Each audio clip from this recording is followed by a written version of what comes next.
There are four ways we can expand the sample space. The first one is to add more partitions to the CTZ. In our previous example, CTZ had 4 partitions, so we can add more partitions and we have a larger sample space.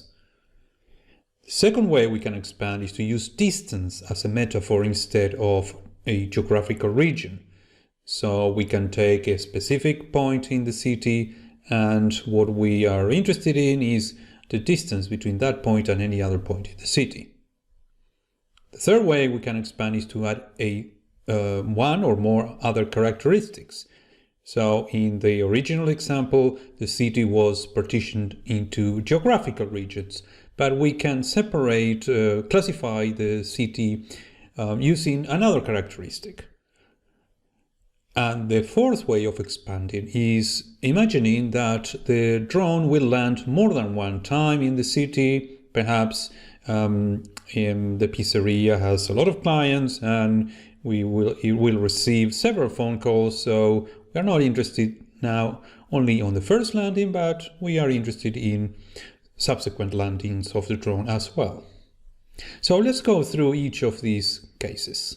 We start with the original example with the CTZ and 4 partitions.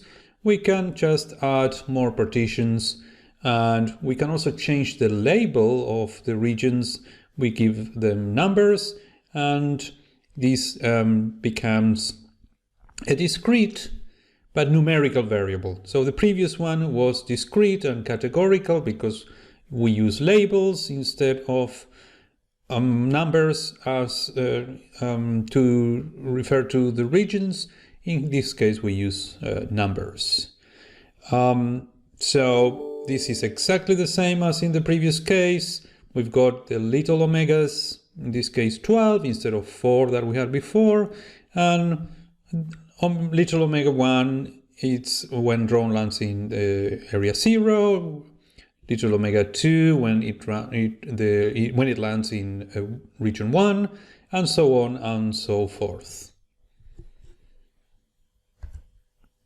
Okay, this is the second way of expanding the sample space, and we expand now not by adding more partitions, but to have a continuous space.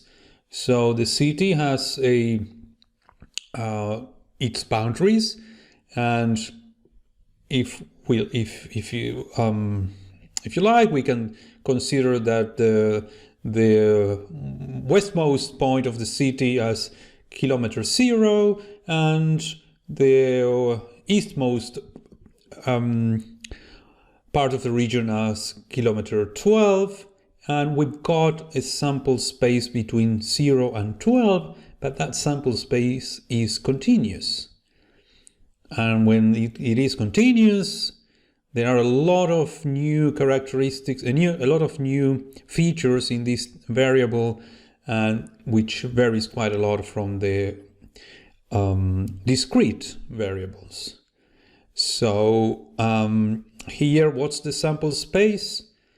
Well, there is an infinite number of possible outcomes here, because the drone can land in kilometer 0.193, in kilometer 2.451, kilometer 11.925, and we can have more decimals, and we will have infinite number of possible outcomes.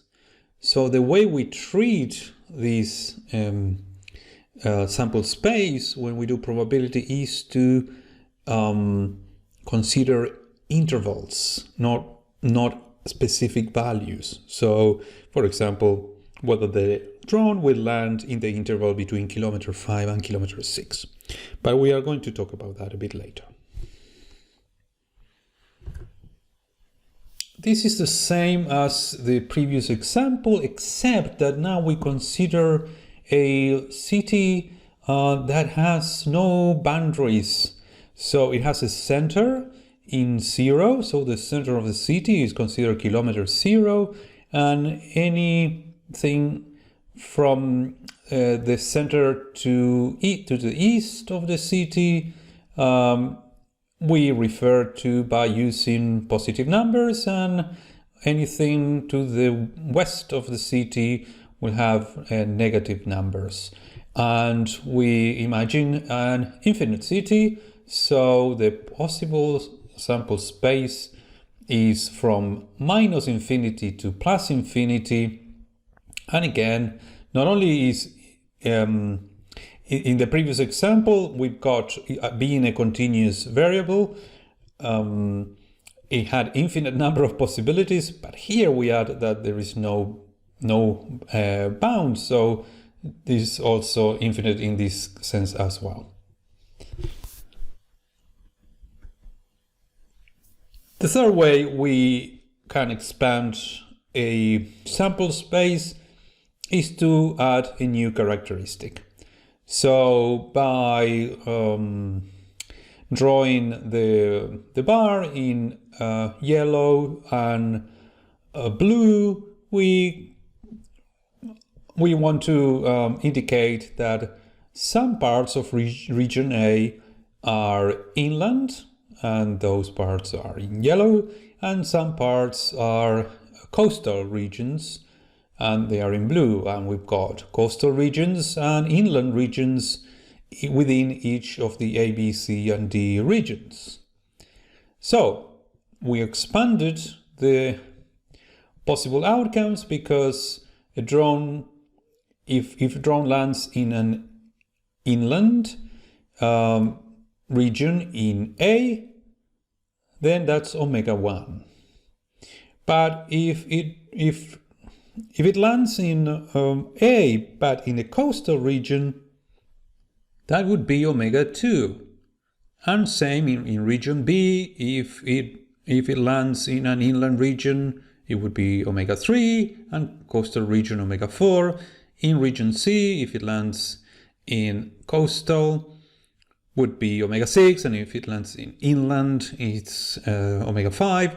And in region D, omega 7 means that it landed in an inland region, and omega 8 indicates that it landed in a coastal region.